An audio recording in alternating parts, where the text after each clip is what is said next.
बिस्मिल्लाहिर्रहमानिर्रहीम। मेरे नाज़रीन मुसलमान भाइयों, ये एक बड़ी खूबसूरत बात बताने जा रहा हूँ, गौर से सुनिएगा। ये हमारे उत्तर प्रदेश मुबारकपुर कस्बे का ये वाक़या है।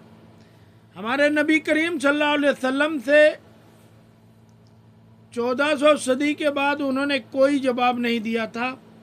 जब 1400 सदी के बारे में पूछा गया तो हमारे नबी पाक सल्लल्लाहु अलैहि वसल्लम जो हैं वो अपना सर मुबारक झुका लिए थे और उनकी आँखों मुबारक से यानी उनकी आँखों से आंसू जारी थे और वो कुछ कह नहीं पा रहे थे, क्योंकि उनके नज़रों के सामने 1400 साल के बाद जो वाक़या आने वाला है या आ चुका है, उसको देख के हमारे नबी पाक सल्लल्लाहु अलैहि वसल्लम बड़े गमगीन थे। तो ऐसे ही मामलात आज की डेट में इंडिया में चल रहे हैं। जैसे यानी कोई चीज़ किसी के समझ में नहीं आ रहा है, सिर्फ लोग करना क्या चाहते हैं और लोग कर क्या रहे हैं, ये किसी के बात में ये बात समझ नहीं है। हमारे उत्तर प्रदेश का ये वाक़या है मुबारकपुर का।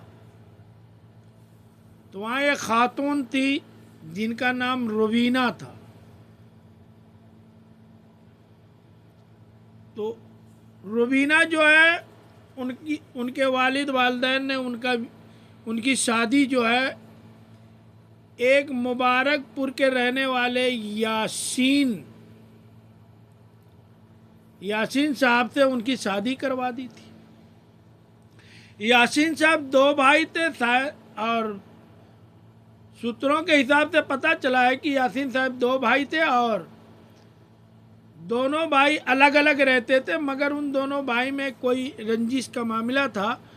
तो उन लोगों ने अपना ऊपर नीचे रहते थे, अपने घर अलग बना लिए थे, मगर वो लोग एक दरवाजे से नहीं आ रहे थे, उन्होंने अलग अलग से दरवाज़ा बना लिया था, यानी बाहर से ही बाहर अपने घर में चले जाते थे।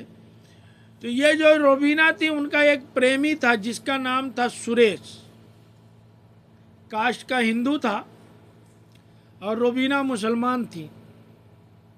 तो सुरेश के साथ मिलकर उन्होंने यासीन का कत्ल किया और उसकी लाश को जो है नदी में फेंक दिए। मगर एक कहावत आपने सुनी है ना, जाको राके साइया, यानी जिसकी रब हिफाजत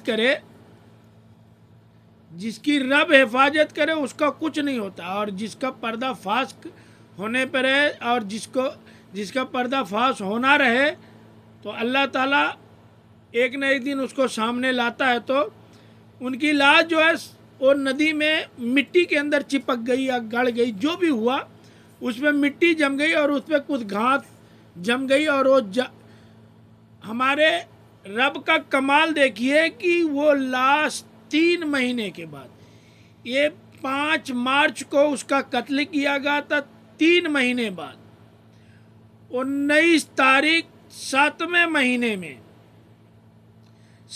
महीने में जब वो बारिश के बहाव से मिट्टी हटी, तो जब वो लाश ऊपर आई तो